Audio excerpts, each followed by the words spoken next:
Hey y'all, this is Pride and Prejudice, Chapter 8. At 5 o'clock the two ladies retired to dress, and at 6:30 Elizabeth was summoned to dinner.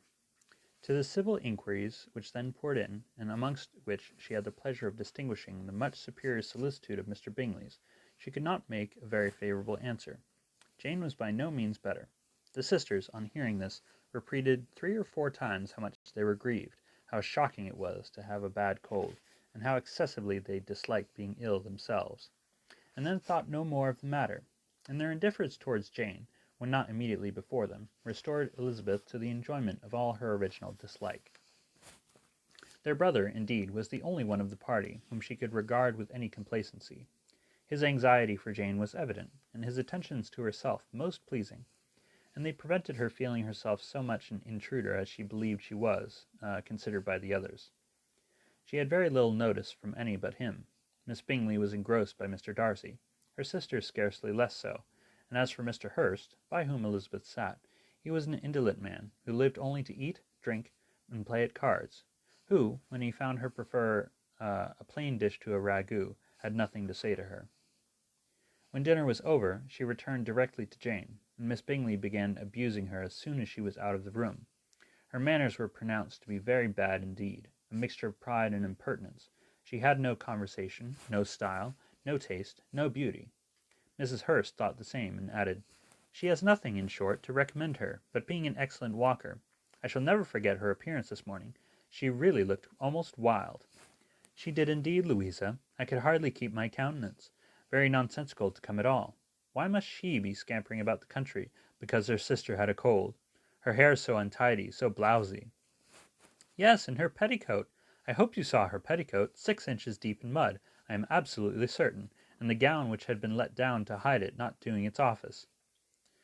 "Your picture may be very exact, Louisa," said Bingley, "but this was all lost on me. I thought Miss Elizabeth Bennet looked remarkably well when she came into the room this morning. Her dirty petticoat quite escaped my notice." "You observed it, Mr. Darcy, I am sure," said Miss Bingley, "and I am inclined to think that you would not wish to see your sister make such an exhibition." "Certainly not." "To walk 3 miles, or 4 miles, or 5 miles, or whatever it is, above her ankles in dirt, and alone, quite alone. What could she mean by it? It seems to me to show an abominable sort of conceited independence, a most country town indifference to decorum." "It shows an affection for her sister that is very pleasing," said Bingley. "I'm afraid, Mr. Darcy," observed Miss Bingley, in a half whisper, "that this adventure has rather affected your admiration of her fine eyes." "Not at all," he replied. "They were brightened by the exercise." A short pause followed this speech, and Mrs. Hurst began again. "I have an excessive regard for Jane Bennet. She is really a very sweet girl, and I wish with all my heart she were well settled. But with such a father and mother, and such low connections, I am afraid there is no chance of it." "I think I have heard you say that their uncle is an attorney in Meryton." "Yes, and they have another, who lives somewhere near Cheapside." "That is capital," added her sister, and they both laughed heartily. "If they had uncles enough to fill all Cheapside," cried Bingley, "it would not make them one jot less agreeable." "But it must very materially lessen their chance of marrying men of any consideration in the world," replied Darcy. To this speech Bingley made no answer, but his sisters gave it their hearty assent, and indulged their mirth for some time at the expense of their dear friend's vulgar relations. With a renewal of tenderness, however, they repaired to her room on leaving the dinner parlour, and sat with her till summoned to coffee. She was still very poorly, and Elizabeth would not quit her at all till late in the evening, when she had the comfort of seeing her asleep, and when it appeared to her rather right than pleasant that she should go downstairs herself. On entering the drawing-room, she found the whole party at loo, and was immediately invited to join them, but suspecting them to be playing high, she declined it, and making her sister the excuse, said she would amuse herself, for the short time she could stay below, with a book. Mr. Hurst looked at her with astonishment. "Do you prefer reading to cards?" said he. "That is rather singular." "Miss Eliza Bennet," said Miss Bingley, "despises cards. She is a great reader, and has no pleasure in anything else." "I deserve neither such praise nor such censure," cried Elizabeth. "I am not a great reader, and I have pleasure in many things." "In nursing your sister I am sure you have pleasure," said Bingley, "and I hope it will soon be increased by seeing her quite well." Elizabeth thanked him from her heart, and then walked towards a table where a few books were lying. He immediately offered to fetch her others, all that his library afforded. And I wish my collection were larger for your benefit and my own credit, but I am an idle fellow, and though I have not many, I have more than I ever look into. Elizabeth assured him that she could suit herself perfectly with those in the room. I am astonished, said Miss Bingley, that my father should have left so small a collection of books. What a delightful library you have at Pemberley, Mr. Darcy. It ought to be good, he replied. It has been the work of many generations. And then you have added so much to it yourself. You are always buying books. I cannot comprehend the neglect of a family library in such days as these. Neglect? I am sure you neglect nothing that can add to the beauties of that noble place. Charles, when you build your house, I wish it may be half as delightful as Pemberley. I wish it may. But I would really advise you to make your purchase in that neighborhood, and take Pemberley for a kind of model. There is not a finer county in England than Derbyshire. With all my heart, I will buy Pemberley itself, if Darcy will sell it. I am talking of possibilities, Charles. Upon my word, Caroline, I should think it more possible to get Pemberley by purchase than by imitation. Elizabeth was so much caught by what passed as to leave her very little attention for her book, and soon laying it wholly aside, she drew near the card table, and stationed herself between Mr. Bingley and his eldest sister to observe the game. Is Miss Darcy much grown since the spring? Said Miss Bingley. Will she be as tall as I am? I think she will. She is now about Miss Elizabeth Bennet's height, or rather taller. How I long to see her again! I never met with anybody who delighted me so much. Such a countenance, such manners, and so extremely accomplished for her age. Her performance on the pianoforte is exquisite. It is amazing to me, said Bingley, how young ladies can have patience to be so very accomplished, as they all are. All young ladies accomplished? My dear Charles, what do you mean? Yes, all of them, I think. They all paint tables, cover screens, and net purses. I scarcely know anyone who cannot do all this, and I'm sure I never heard a young lady spoken of for the first time without being informed that she was very accomplished. Your list of the common extent of accomplishments, said Darcy, has too much truth. The word is applied to many a woman who deserves it no otherwise than by netting a purse or covering a screen. But I am far from agreeing with you in your estimation of ladies in general. I cannot boast of knowing more than half a dozen in the whole range of my acquaintance that are really accomplished. Nor I am sure, said Miss Bingley. Then, observed Elizabeth, you must comprehend a great deal in your idea of an accomplished woman. Yes, I do comprehend a great deal in it. Oh, certainly, cried his faithful assistant. No one can be really esteemed accomplished who does not greatly surpass what is usually met with. A woman must have a thorough knowledge of music, singing, drawing, dancing, and the modern languages, to deserve the word, and beside all this, she must possess a certain something in her air and manner of walking, the tone of her voice, her address and expression, or the word will be but half deserved. All this she must possess, added Darcy, and to all this she must yet add something more substantial, in the improvement of her mind by extensive reading. I am no longer surprised at your knowing only 6 accomplished women. I rather wonder now at your knowing any. Are you so severe upon your own sex as to doubt the possibility of all this? I never saw such a woman. I never saw such capacity, and taste, and application, and elegance, as you describe, united. Mrs. Hurst and Miss Bingley both cried out against the injustice of her implied doubt, and were both protesting that they knew many women who answered this description, when Mr. Hurst called them to order, with bitter complaints about their inattention to what was going forward. As all conversation was thereby at an end, Elizabeth soon afterwards left the room. Eliza Bennet, said Miss Bingley, when the door was closed on her, is one of those young ladies who seek to recommend themselves to the other sex by undervaluing their own, and with many men I dare say it succeeds, but in my opinion it is a paltry device, a very mean art. Undoubtedly, replied Darcy, to whom this remark was chiefly addressed. There is a meanness in all the arts which ladies sometimes condescend to employ for captivation. Whatever bears affinity to cunning is despicable. Miss Bingley was not so entirely satisfied with this reply as to continue the subject. Elizabeth joined them again, only to say that her sister was worse, and that she could not leave her.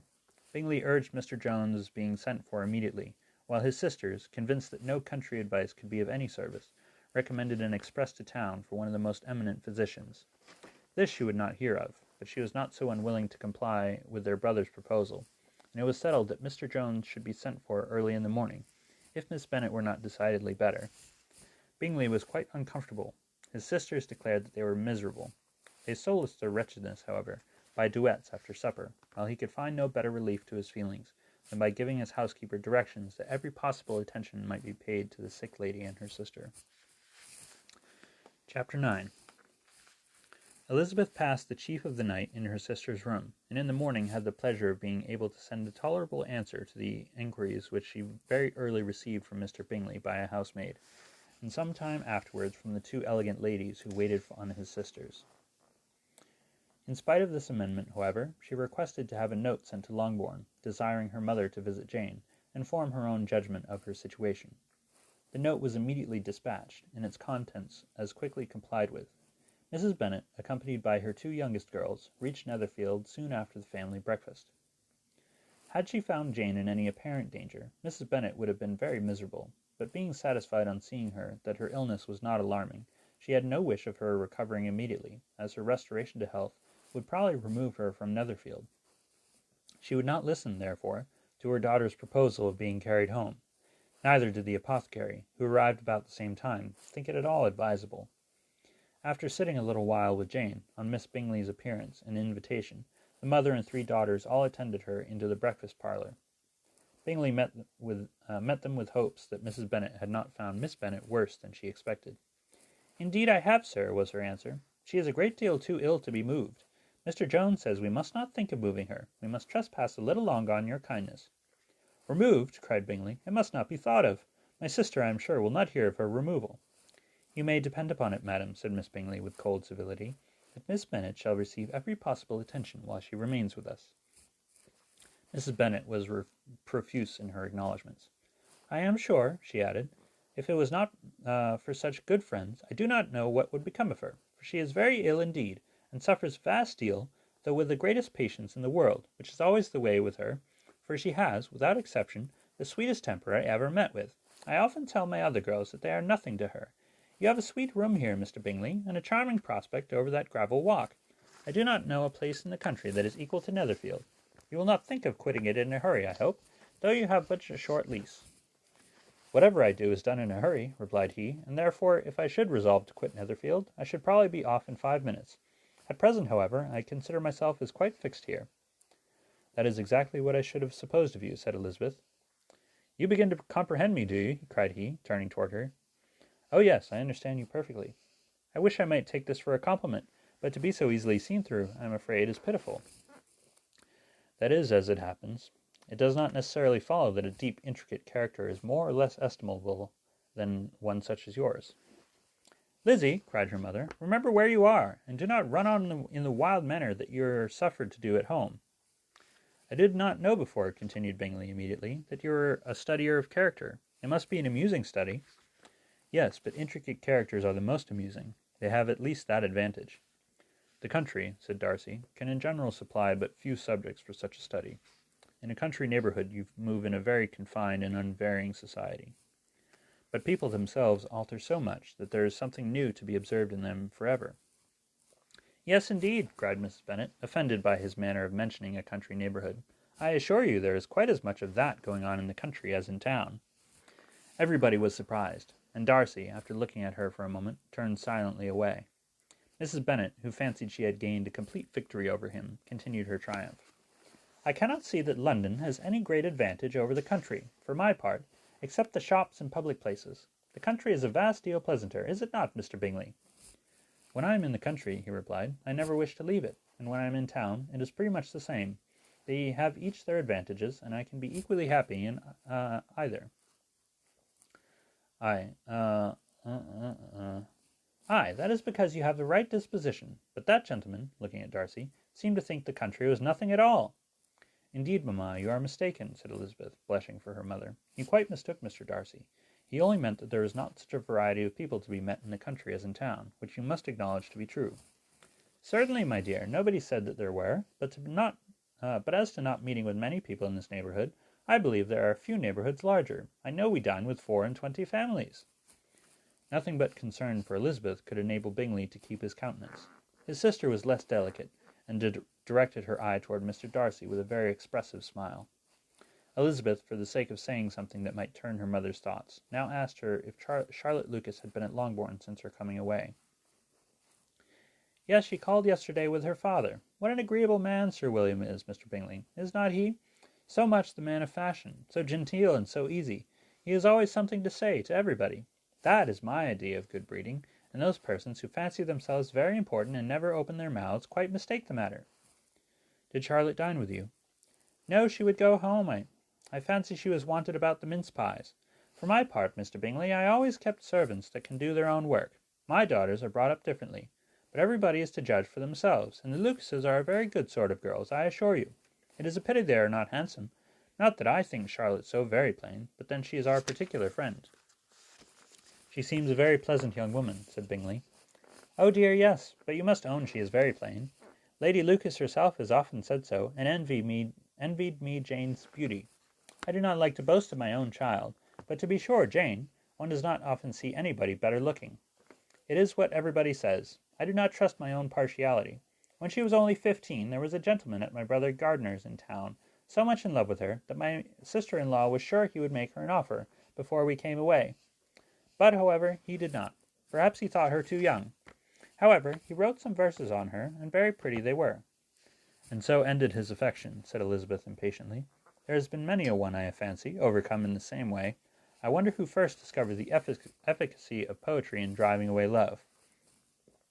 I have been used to consider poetry as the food of love, said Darcy. Of a fine, stout, healthy love it may. Everything nourishes what is strong already.